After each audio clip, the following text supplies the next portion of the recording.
This assessment asks us to tell whether HA and HB would be expected to give one or two signals in the NMR spectrum.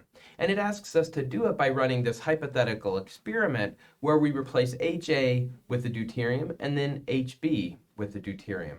I've drawn the molecule we would get in both cases.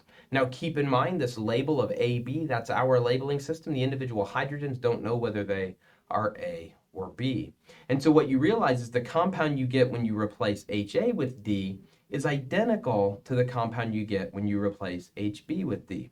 All that we need to do to make these two molecules be the same is take one of them and flip it over 180 degrees and it will overlay perfectly.